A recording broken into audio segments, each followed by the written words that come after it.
everybody. This is Karla from Cherrywood Hand-Dyed Fabrics up in Brainerd, Minnesota. And I have a treat for you today.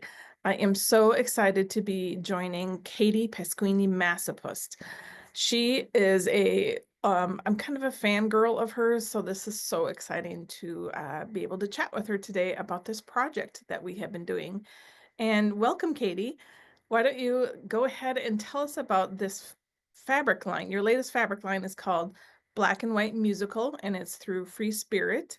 And tell us the story behind it. It's kind of an odd story. I am a member of SAS, Single Action Shooting Society, where cowboy people get together and dress in old time cowboy wear. And one guy was there and he had this wonderful paisley shirt on that had two layers of paisley. Like there was something in the background and then this, and I just kept, he was like, what's up with you today? Are Because I you just kidding kept me? looking at his shirt and all this. And so then I came home and I thought, well, what if I printed white? Had the printing company, I don't print them, print white, a geometric pattern of white down, and I like black and white. So I would do a black and white graphic, but when you dyed it, it would take the dye differently. And as you can look right behind you, I've not seen it up like that, where it's so cool, where you see these secondary patterns. And then the other thing was I was going to do the black and white line. The original idea was I always work in 7 values from light to dark. And if that's just one color, like red, you'd have very light red on value number 1, and you'd go to almost black on value number 7. So you have a full value range.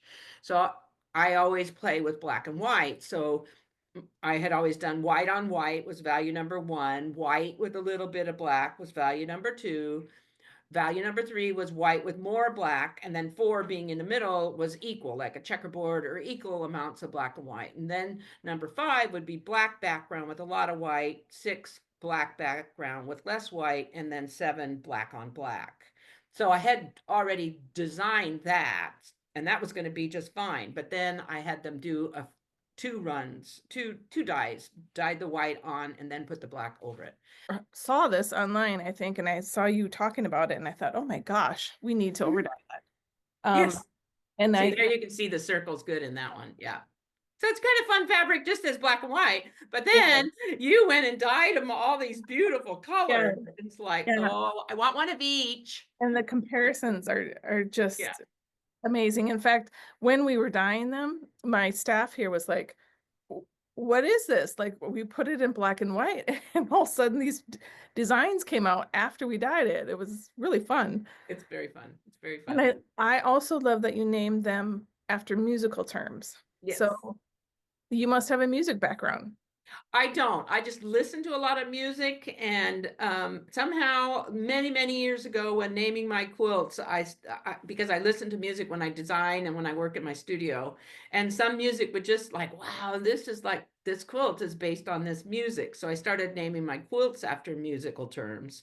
And so when we did this, I thought, well, they look kind of musical, black. I think of the black, and when you look at a sheet of music, the black notes on the white. So that was kind of where it all came from. It was Well, I fun. thought that was cool because I've been playing piano since I was 10. So Oh, I know the terms. I thought, oh my gosh, this is just meant to be. oh, Uh, that's cool. Yeah, so well, look at that. See how the dye, how it's lighter? Yep, it looks great. Looks great. Yep, one of each, please, one of each. and why do you work in 7? Oh, when I did Fractured Landscapes, which was one of my most popular series, I had broke break the imagery up, and I had light sections, medium sections, and dark sections. So if I did 9, then 1, 2, and 3 would be in the light section, 4, 5, and 6 would be in the medium, and 7, 8, and 9 would be in the dark. But it was just too hard to get that different. So now I did 7. So 1, 2, and 3 are light. 3 is the dark in the light section, but it's also the light in the medium section. So 1, 2, and 3 for light, 3, 4, and 5 for medium, 5, 6, and 7 for dark. So these bundles that we put Oh, together, pretty. and we Yes. put 2 pieces of cherry wood and then Perfect. five pieces of Yep.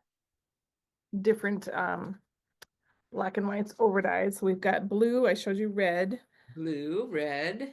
and we have a purple. It's kind of Oh, a violet, reddish yeah, purple. lavender kind of. It's pretty. It's really pretty in the darks too. And then this one is Ooh. orange to yellow. So it's kind of like Yep. a yellow orange. This is a Uh, richer way of doing it. Good job. That looks good. and this is a dark Orange. orange. That's very rich looking. Yeah, Really shows off the dye, the circles there. That's cool. it's kind of a Very cool. pumpkin. And then the green as well went to Ooh, kind of that's pretty. a yellowy green. Spring, it's coming. All of this fabric is on our website, but Katie is also going to be selling it at, tell us about your retreat. Oh, I have a retreat that I do in Gateway, Colorado. It's called Allegre Retreat. It's an art quilters conference kind of thing. And we have 4 teachers and independent study. It's every April. And it's a beautiful location and it's really fun. So we're at legreretreat.com. You could look us up. And so I'm gonna have Karla send me a bunch of this to have it, or we have a little not one night where all the participants and teachers can sell. We put a little bazaar up. So I'll be the star with this stuff. Yeah. Yeah, you're gonna blow everyone away. Yep, yep. It's gonna be so beautiful. Thank you so much for doing this. Oh yeah, it was just every once in a while we like to do a different kind of project besides just our solid color. So this is a gorgeous compliment. And I can see this stuff in like wearable art. Oh Like, yeah. Make yeah. a cowboy shirt with it. Yeah. Well, I've always loved Cherrywood solids. Just I have a bunch of them in my drawers. So to have this print on them too now is really fun to see and to mix and match them all too. Very cool. Well, Okay. thank you so much, Katie, for joining me today and talking about this wonderful fabric. And make sure you check out cherrywoodfabrics.com to buy it up. Yes. Yes. Thank you. This was really fun.